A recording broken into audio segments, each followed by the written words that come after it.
All right, now we're going to talk about Note 8, which has to do with adverse possession, and then at the end of it, we're going to spend a little bit of time talking about the taxation of real estate in Rhode Island and Massachusetts. Adverse possession is a concept that's similar to the old idea. I know they're out of vogue now, but in the old Western movies we used to watch when I was a child, there was something called squatters' rights. And actually, there was the idea that if you settled a piece of land, lived on it for a certain period of time, it became yours. And that was not an outrageous concept that was created by the movies. There actually was a federal program for a number of years trying to get settlers out of the eastern cities to settle the Midwest and the Great Plains, where if you went out west and you could claim a certain piece of land from the federal government, and as long as you farmed it for so many years and lived on it, at the end of that period of time, it would become yours. So it is a concept that has existed in American jurisprudence. It was not something from the British. It's not part of the common law. And today, it is really something that in Rhode Island and Massachusetts is controlled by statute. And again, it's called adverse possession. And adverse possession is really the ability to become an owner of a piece of land when you did not receive grant or a title or a deed from the prior owner.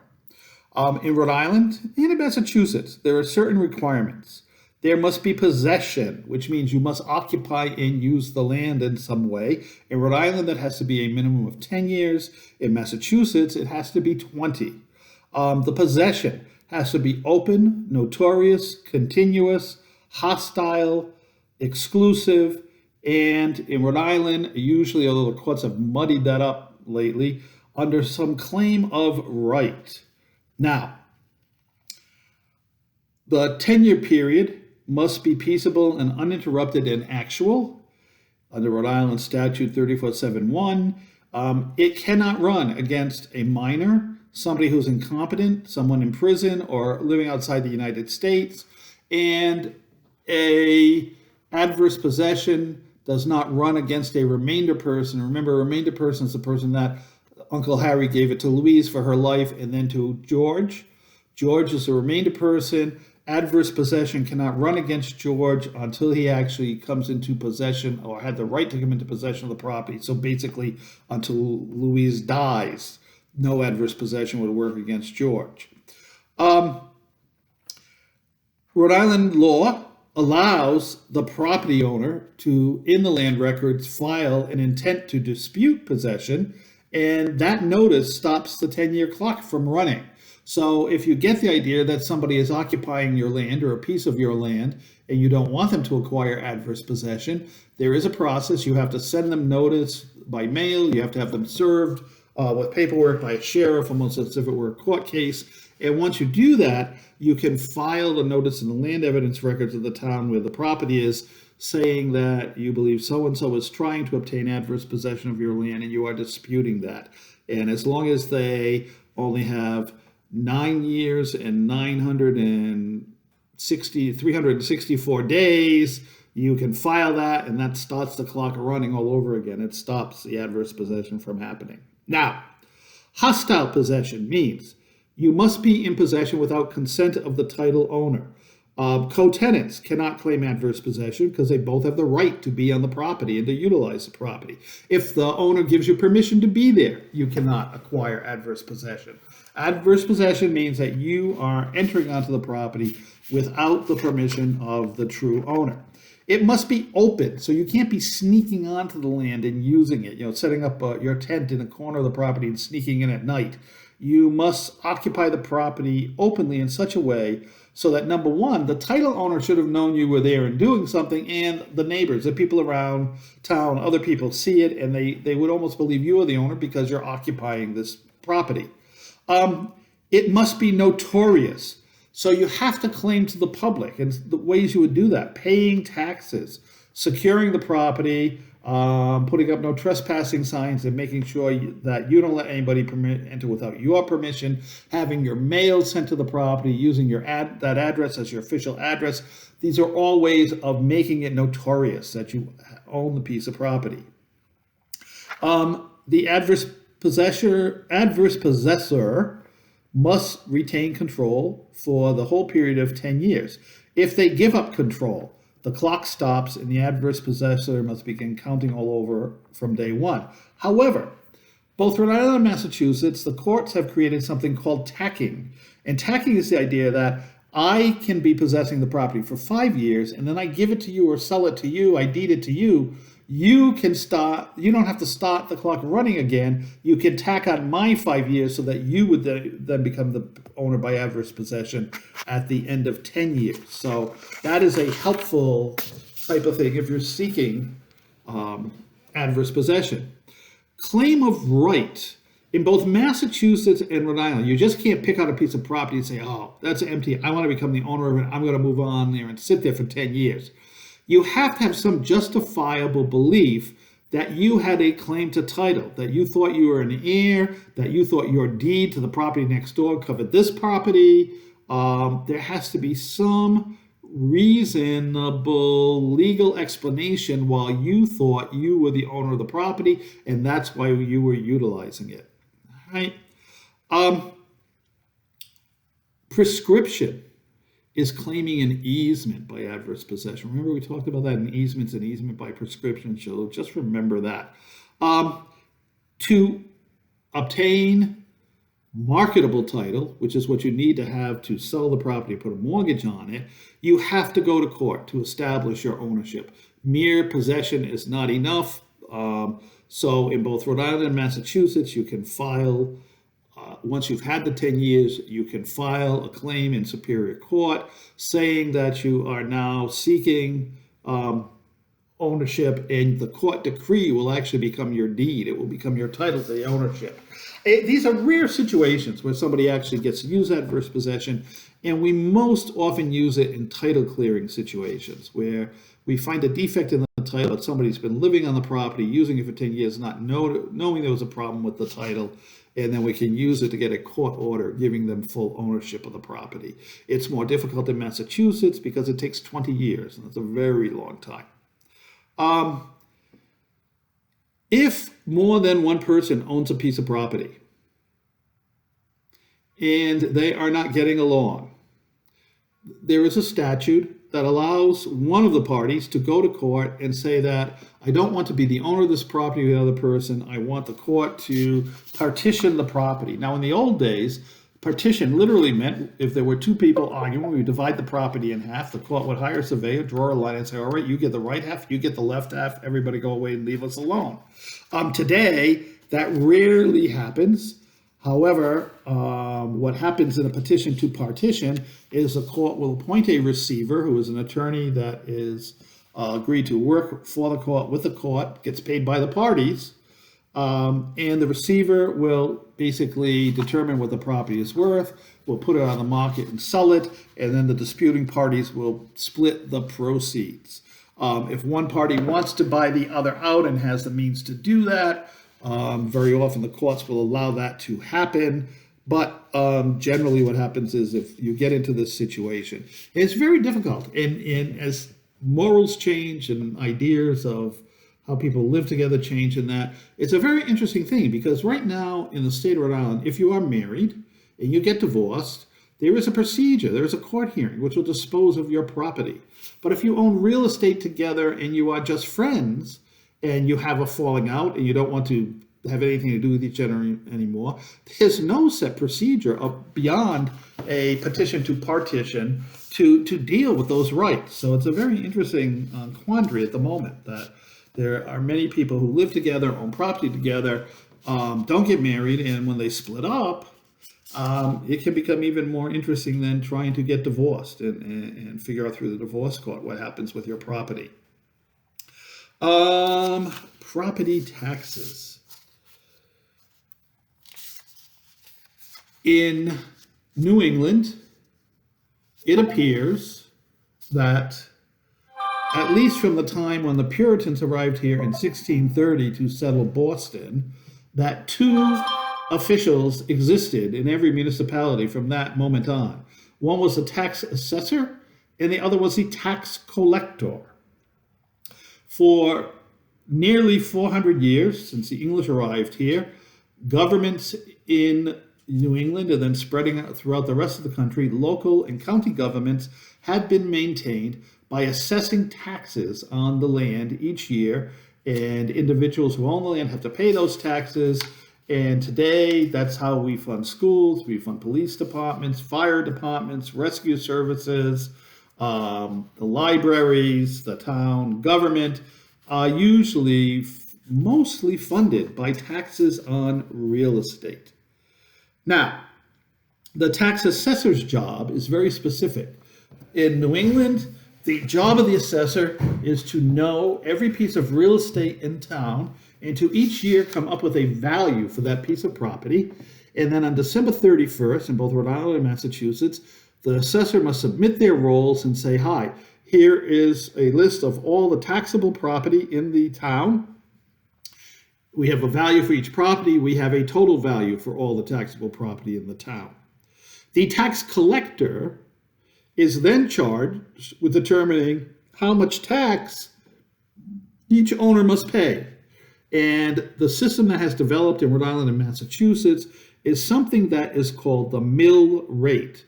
Mill is the Latin term for 1,000, and how we determine property taxes here is we say there is a certain rate per 1,000. So if you're looking to buy a house, you'll hear the realtors telling you, well, and the tax rate is very good here. It's only $25.30 per 1,000 of the valuation, as opposed to the town next door. It's $42 a 1,000 per valuation. So the assessor values your property, comes up with a value and says, oh, it's worth $200,000.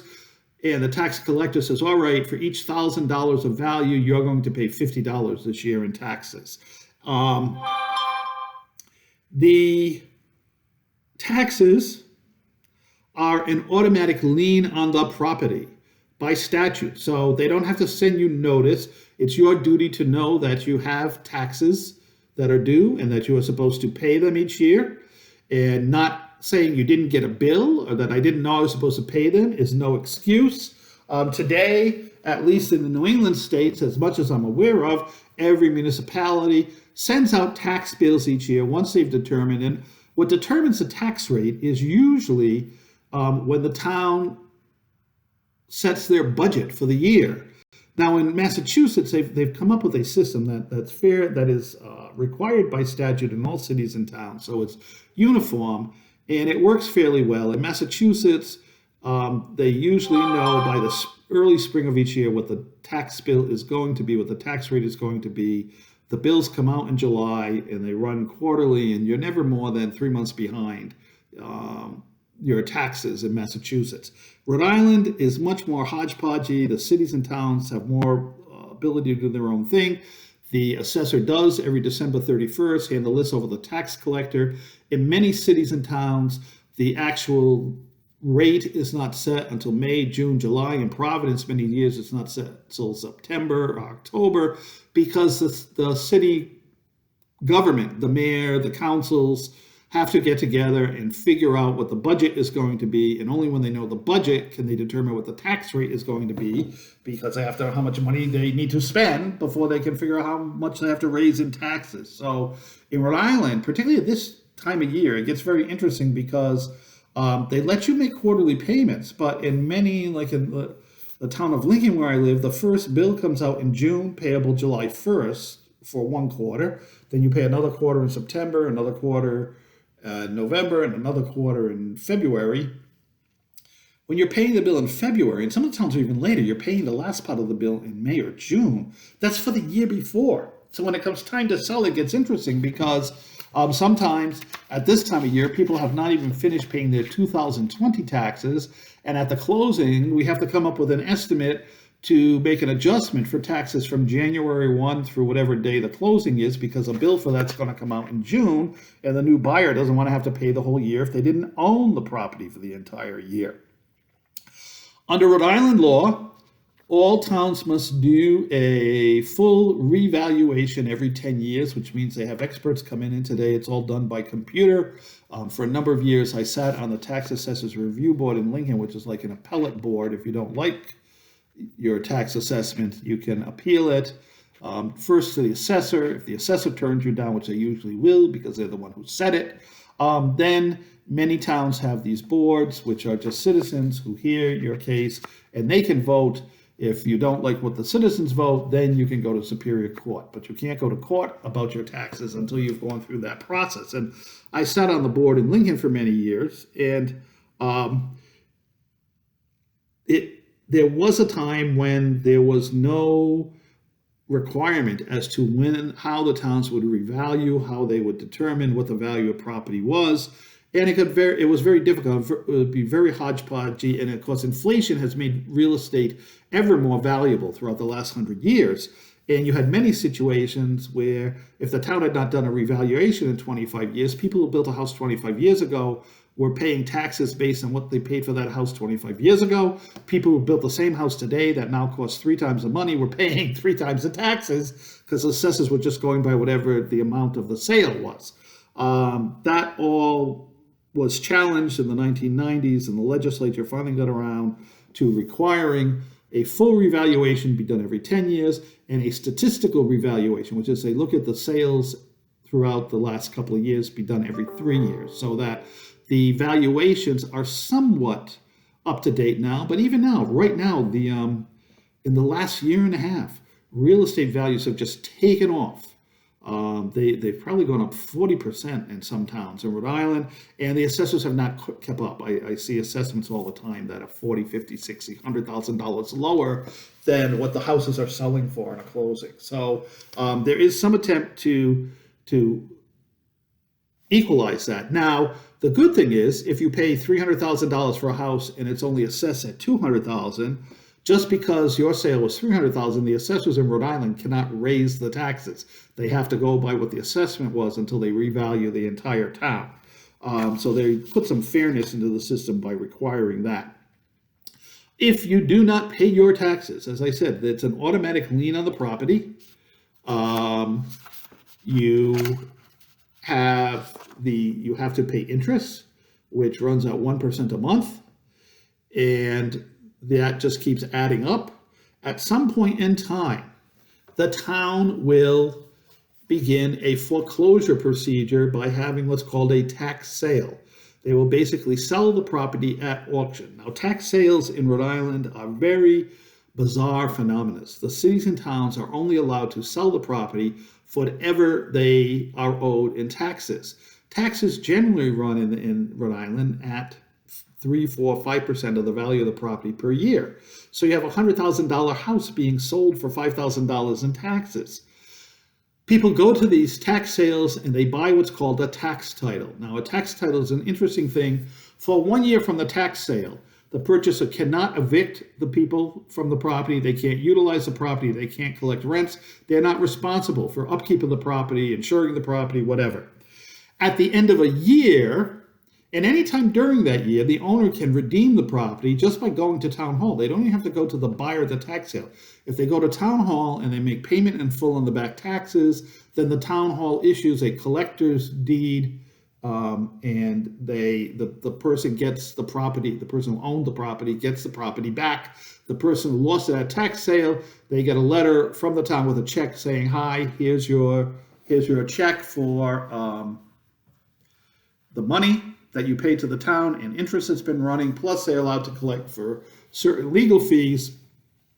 So many people buy these as a form of investment because it pays you 12% guaranteed, and if the person doesn't redeem, you can eventually become the owner of the property for a small amount of money. Now, once a year has gone by, the person who bought at tax sale has the right to go to court and to ask for a foreclosure or the right of redemption. The owner who lost the property for taxes has what's called a right of redemption, and the person who bought at the tax sale after a year can go in and ask to foreclose that right. They have to give notice to the prior owner. They have to give the prior owner the opportunity to pay, and literally the prior owner can walk into the courtroom on the very last minute before the judge bangs a gavel, hand the judge a bank check for what's owed, and they get the house back. So it's not often that people take over properties through tax sales, but it does happen. There have been a number of challenges to the Rhode Island tax sale process because many lawyers felt that it was not constitutional, it didn't give adequate notice, or opportunity to be heard to the people who own the properties and were losing the properties due to tax sale. It's a very tricky thing. If you're buying a property and we see that there was a tax sale involved, a couple of things have to happen. We either have to get a deed from the person who lost the property at the tax sale, or we have to see that that court case has been handled and handled correctly, and a decree was entered making the person who purchased at the tax sale the absolute owner. And without that deed, you're not the owner of you don't get marketable title to the property. So it's an interesting thing. There were some cases, highly publicized cases in the around 2008 or 9 of elderly people losing their houses for taxes. And the other thing in Rhode Island, if you have a fire district, if you have a sewer district, a water district, they have automatic liens on your property as well, and they can foreclose for non-payment. And there were some cases of elderly people losing their properties because they hadn't paid sewer bills or whatever. The legislature has now made some restrictions. If the owners of the property are over 65, the property can't be sold at a general tax sale. Rhode Island Housing goes in and buys and tries to work out something with the elderly owner so they get to keep their property. They don't end up losing it for a small amount of money for way less than it's worth. So it's a very interesting area of the law, a very complicated area of the law, but something that needs to be watched. And of course, if you own property, you will very quickly come to hate the tax collector because taxes rarely do anything other than go up, and they must be paid. All right, that's all I have to say about those subjects. We will see you later.